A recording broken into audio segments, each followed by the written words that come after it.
Hi hello guys, आज आमच्याकडे करत आहे आम्ही नूडल्स.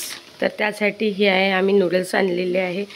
या नूडल्सला पाणी गरम करून घेतलेलं आहे आणि आपल्याला यामध्ये बॉईल केलेल्या पाण्यामध्ये थोडं तेल घालून घ्यायचं आहे, मीठ घालून घ्यायचं आहे आणि हे नूडल्स आपल्याला त्यामध्ये घालून घ्यायचे आहे. या प्रकारे मीठ नूडल्स घालून घेतलेले आहे. तुम्ही बघ, याला फक्त आपल्याला 2 ते 3 मिनिट कुक करून घ्यायचे आहे, जेणेकरून हे आपल्याला फक्त 80% कुक करून घ्यायचे. या प्रकारे एक वाफ काढून घ्यायची आहे.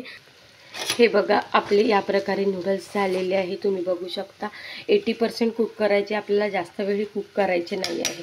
20% आपल्याला मसाल्यामध्ये कुक करायचे आहे, म्हणून आपल्याला हे या प्रकारे आपले नूडल्स इथे कुक झालेले आहे. या प्रकारे चाळणी घ्यायची आणि चाळणीच्या मदतीने आपल्याला हे पूर्ण पाणी गरम काढून घ्यायचं आहे. या प्रकारे नूडल्स आपल्याला चाळणीमध्ये काढून घेतल्यावर यावर असं थंडगार पाणी टाकून घ्यायचं आहे आणि हाताने आपल्याला छान असं त्याला सॉफ्ट आणि मोकळे करून घ्यायचे आहे. हे आपोआपच अलगद एकदम मोकळे होतात. याच्यावर फक्त आपल्याला गार पाणी घालून घ्यायचं आहे. या प्रकारे मी गार पाणी घालून याला 5 ते 10 मिनिट थंड करून रेस्ट करण्यासाठी ठेवणार आहे. या प्रकारे आपण एक पॅन घेतला. इथे लोखंडाचीच कढई आपल्याला यूज करायची आहे. लोखंडाच्या कढईला छान असं गरम करून घ्यायचं आहे. त्यामध्ये तेल घालून घ्यायचं आहे. तेल गरम झाल्यानंतर त्यामध्ये आपल्याला लसूण पाकळ्या आणि हिरवी मिरची घालून घ्यायची आहे. या प्रकारे आपलं तेल छान गरम झालं आहे. त्यामध्ये आपल्याला जिरं आणि लसूण पाकळ्या घालून घ्यायच्या आहे. अद्रकचे काप आहे, मी हे मिक्सरमध्ये बारीक करून घेतलेलं आहे. या प्रकारे याचा कच्चा पण दूर झाला पाहिजे, एवढंच आपल्याला हे करून घ्यायचं आहे. नंतर आपल्याला इथे शिमला मिरची घालून घ्यायची आहे. मी ही अख्खी शिमला मिरची इथे घालून घेणार आहे. तुम्ही बघू शकता, याला छान आपल्याला परतून घ्यायचं आणि गॅसचा फ्लेम हा हाय ठेवायचा आहे.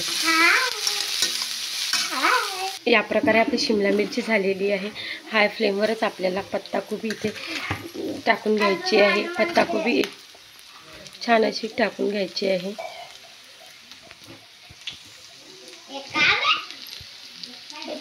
मी इथे भरपूर अशी पत्ताकोबी यामध्ये घालून घेतलेली आहे. पत्ताकोबीला छान आपल्याला असे 2 मिनिट परतून घ्यायचे आहे. जे काही इन्ग्रेडियंट आपण घालत आहे ते फक्त आपल्याला 2 मिनिट असे परतून घ्यायचे. या प्रकारे आपली पत्ताकोबी छान अशी परतून झालेली आहे.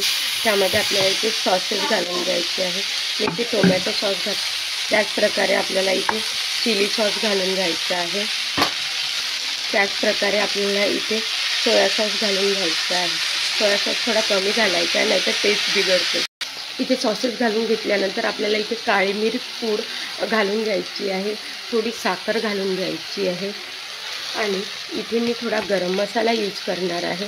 तो आपल्याला गरम मसाला घालून घ्यायचा आहे. हलकं थोडं आपल्याला इथे चवीप्रमाणे लाल तिखट घालून घ्यायचं आहे आणि किंचित थोडं मीठ घालून घ्यायचं आहे, कारण जेणेकरून मीठ हे सॉसमध्ये असते, म्हणून आपल्याला मीठ कमी घालून घ्यायचं आहे. या प्रकारे आपल्याला छान असे मिक्स करून घ्यायचे आहे.